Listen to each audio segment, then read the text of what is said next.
BPK sorot 3 problem IKN, kesiapan otorita hingga regulasi belum jelas.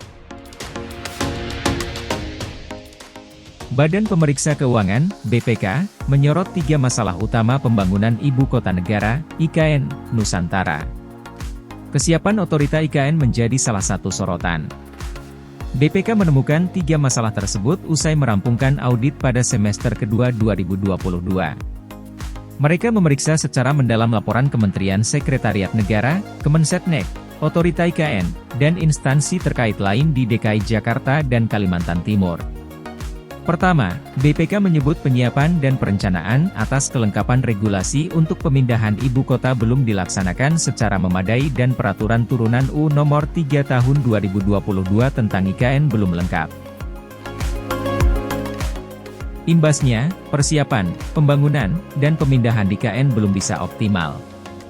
Kedua, pelaksanaan kegiatan persiapan dan pemindahan IKN oleh tim transisi belum sepenuhnya sesuai peraturan yang berlaku. BPK menyebut pembagian tugas dan fungsi tim transisi serta tim pendukung belum diatur secara jelas. Lalu, tim transisi dan tim pendukung pelaksanaan tugas tim transisi belum melaksanakan tugas sesuai Kemensesnek Nomor 105 Tahun 2022 secara menyeluruh. BPK menyebut tim transisi belum menetapkan program rencana kerja dan target secara lengkap.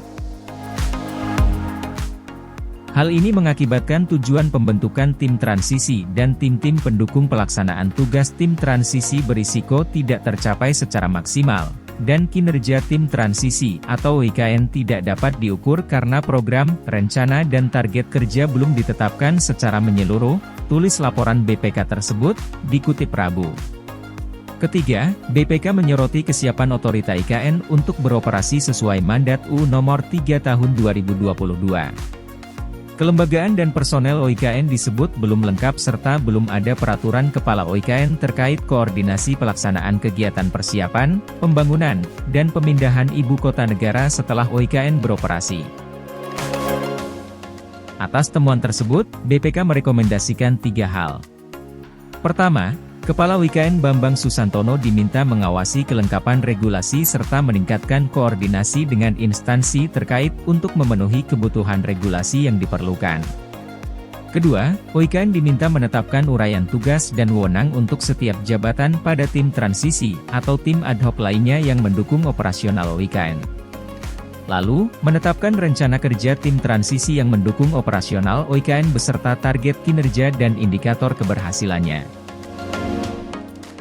BPK juga meminta Bambang menginstruksikan Sekretaris OIKN atau tim transisi untuk memonitor pelaporan tim transisi atau tim ad hoc lainnya yang mendukung operasional OIKN secara periodik. BPK merekomendasikan Kepala OIKN untuk menetapkan peraturan terkait koordinasi atas pelaksanaan kegiatan persiapan dan atau pembangunan IKN yang dilaksanakan oleh kementerian, lembaga, K-Liter, atau Pemda, antara lain terkait pengadaan kekhususan oleh K-Liter atau Pemda, tutup rekomendasi ketiga dari BPK.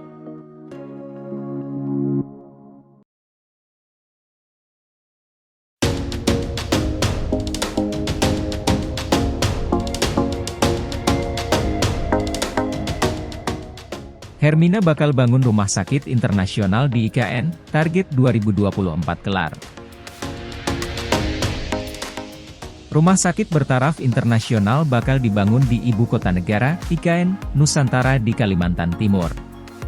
PT Medikaloka Hermina akan membangun rumah sakit tersebut dengan target operasi Agustus 2024. Direktur Utama PT Medikaloka Hermina Tbk Hasmoro mengatakan pihaknya berkomitmen kuat untuk membangun rumah sakit untuk memenuhi kebutuhan masyarakat di IKN. Pihaknya saat ini sedang menunggu izin untuk melakukan groundbreaking pembangunan rumah sakit di bulan Agustus 2023.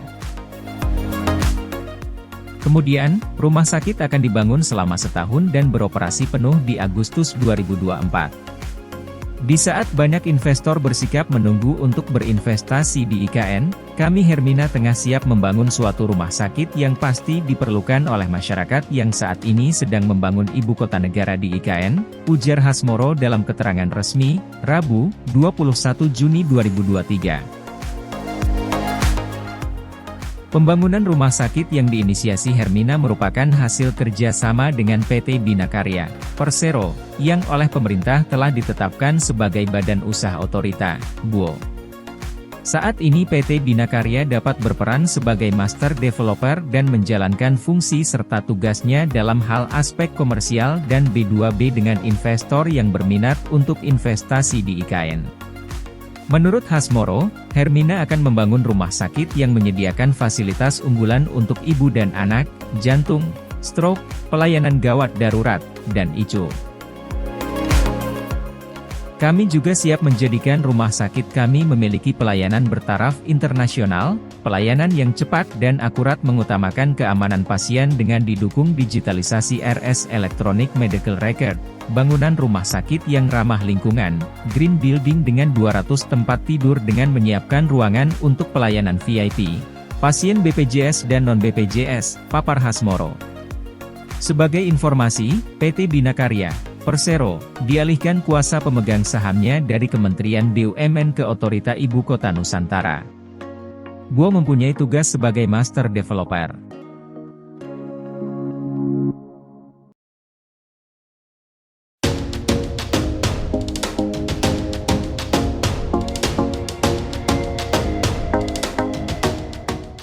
WSKT dinilai mumpuni garap infrastruktur IKN. Pengamat BUMN Universitas Indonesia, UI, Toto Pranoto menilai kemampuan PT Waskita Karya Tbk, WSKT, sebagai BUMN konstruksi, cukup mumpuni dalam menggarap proyek pembangunan sarana dan infrastruktur di Ibu Kota Nusantara, IKN. Jam terbang dan pengalaman perusahaan di bidang pengerjaan proyek semacam itu sudah cukup tinggi, kata di Jakarta, Selasa. Hanya saja, menurut Toto, saat ini masalah yang tengah dihadapi WSKT yaitu terkait manajemen proyek, terutama di aspek finansial. Kemampuan pengelolaan keuangan tidak mencukupi. Situasi ini tentu imbas dari proyek sebelumnya yang menggunakan metode pembayaran Turki dan investasi, katanya.